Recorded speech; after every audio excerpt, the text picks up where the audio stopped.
Hello दोस्तों। पहले तो सभी व्यूअर्स को मेरा नमस्कार, आदाब, सत श्री अकाल और सभी को जय श्री राम। तो दोस्तों, मैं हूं आप ही की तरह एक इंसान जो कि ज़्यादा कुछ नहीं करता, बस छोटी मोटी वीडियो बनाता है। तो दोस्तों, थंबनेल देखकर आप तो समझ ही गए होंगे कि वीडियो कैसी होने वाली है। मुझे पता है आप लोग ये वीडियो देखकर ये ज़रूर सोचेंगे कि ऐसे कैसे हो सकता है। तो दोस्तों, वीडियो स्टार्ट करने से पहले मैं आप सबसे एक रिक्वेस्ट करना चाहता हूँ कि हमारी वीडियो को लाइक कीजिए, ज़्यादा से ज़्यादा लोगों के पास शेयर कीजिए और सब्सक्राइब कीजिए हमारे यूट्यूब चैनल और साथ ही दबाइए बेल आइकन, जिससे हमारी वीडियो सबसे पहले आप तक पहुँच सके। और हाँ, वीडियो में कमेंट ज़रूर कीजिए। तो बिना टाइम गवाए लगाते हैं इंट्रो और स्टार्ट करते हैं वीडियो।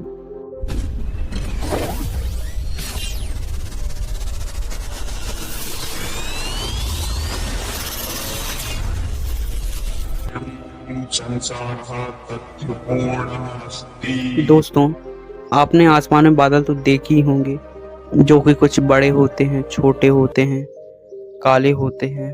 असल में वो बादल सिर्फ दिखने में छोटे होते हैं, पर पास से देखने में वो उतने ही बड़े और उतने ही भारी होते हैं। दोस्तों, बादलों के बारे में एक फैक्ट है।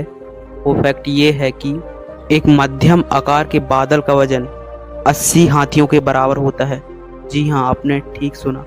मतलब दोस्तों, आप समझ सकते हैं कि एक हाथी का वजन लगभग 6 से 7 टन होता है।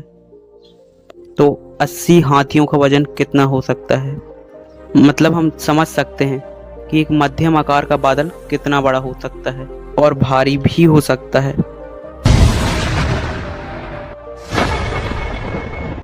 रोम इटली का एक शहर जो कि अपने प्राचीन इतिहास, उल्लेखनीय स्थल के लिए प्रसिद्ध है।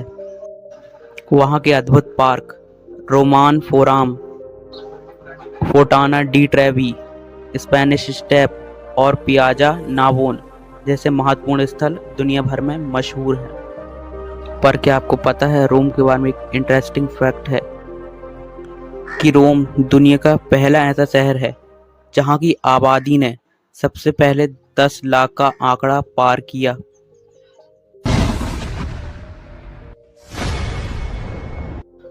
तो दोस्तों, आपको जानकर हैरानी होगी कि आप बर्फ से भी आग लगा सकते हैं। जी हाँ, आपने ठीक सुना कि आप बर्फ से भी आग लगा सकते हैं। पर क्या आपने कभी सोचा है कि हम बर्फ से कैसे आग लगा सकते हैं? तो दोस्तों, आप बर्फ से आग लगाने के लिए बर्फ का इस्तेमाल एक लेंस की तरह कर सकते हैं। और आपको तो पता ही होगा कि लेंस का इस्तेमाल हम आग जलाने के लिए भी कर सकते हैं। और जब हम किसी लेंस को लाइट में या धूप में रखते हैं और लेंस के सामने हम एक कपड़ा या फिर एक कागज़ का टुकड़ा रखते हैं, जिससे सारी रोशनी उस कपड़े पर इकट्ठी होती है, जिसके कारण हमें आग देखने को मिलती है। ठीक उसी तरह बर्फ भी एक लेंस की तरह होता है, जिससे हम आग लगा सकते हैं। दोस्तों, क्या आपको पता है कि आपके दिमाग में कितनी ताकत है?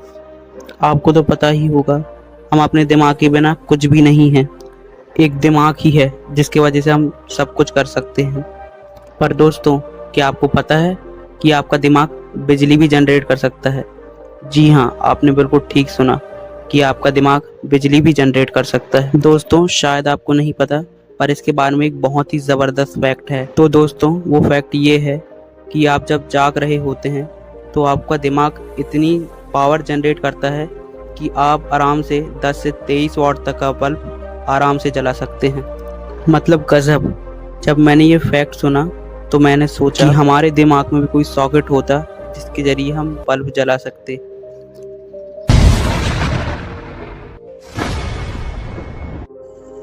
तो दोस्तों, आप इस फोटो को देखकर जरूर ये सोच रहे होंगे कि मैं आपको ये फोटो क्यों दिखा रहा हूँ। पर दोस्तों, आप लोगों को नहीं पता, इसके बारे में एक बहुत ज़बरदस्त फैक्ट है।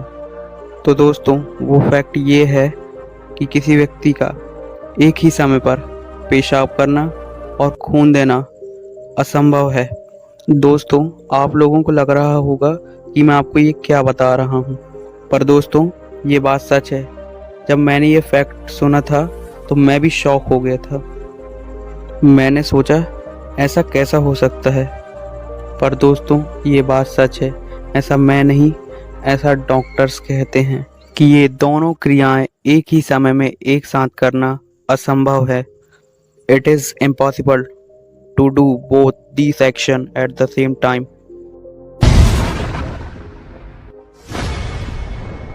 दोस्तों आपको तो पता ही है, लगभग 500-600 साल पहले कैलेंडर रोमन होते थे और बदलते बदलते अब वो कुछ इस प्रकार के हो गए हैं।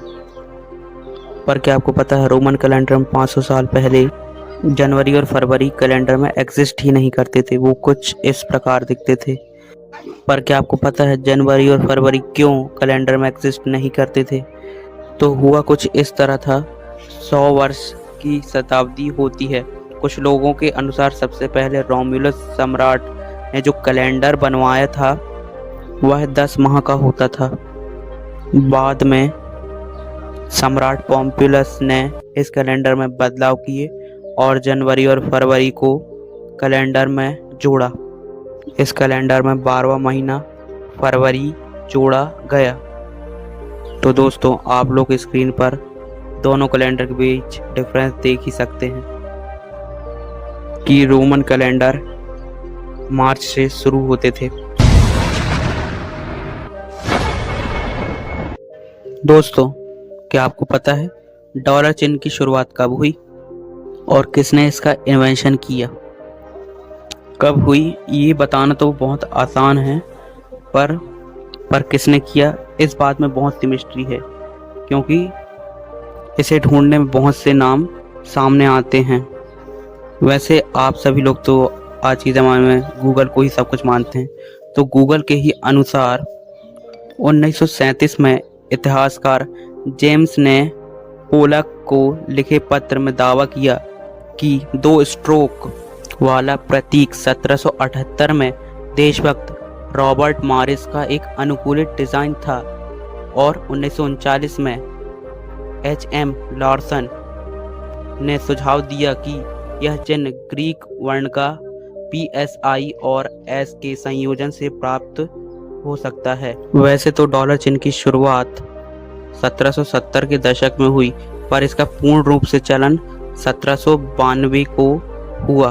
और आपको पता ही है कि डॉलर चिन्ह आज के समय में एक करेंसी बन चुकी है और इसकी बहुत बड़ी वैल्यू है। और वर्तमान समय में $1 की कीमत 83 इंडियन रुपीस है।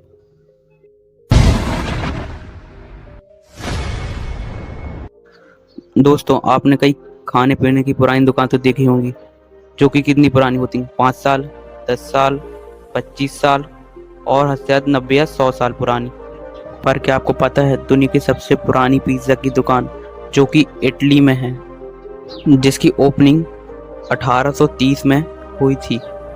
इंटरेस्टिंग फैक्ट तो ये है कि ये दुकान आज भी एग्जिस्ट करती है।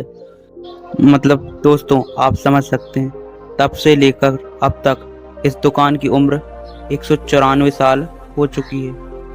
अमेजिंग।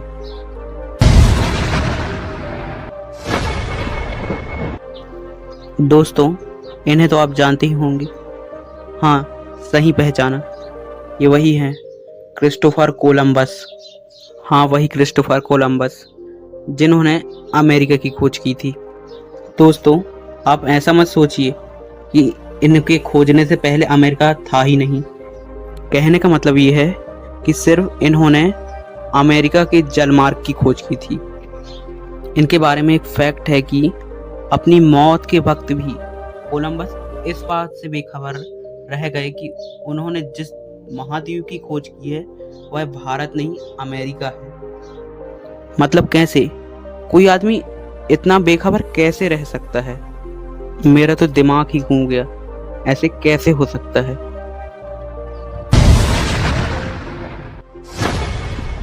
दोस्तों ये जो आप स्क्रीन पर ट्रेन देख रहे हैं ये है वर्ल्ड की फर्स्ट ट्रेन।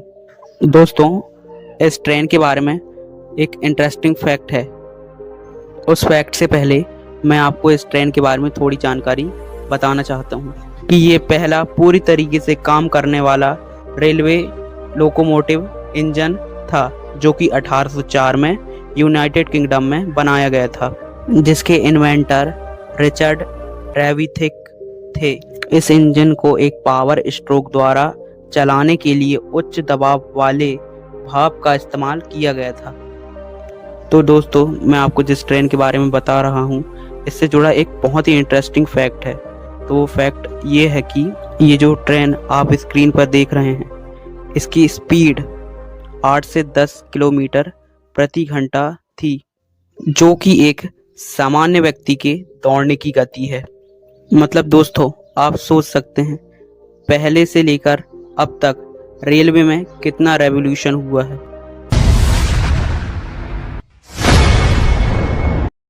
दोस्तों, आप स्क्रीन पर जिस आदमी को देख रहे हैं, वो कोई मामूली आदमी नहीं है।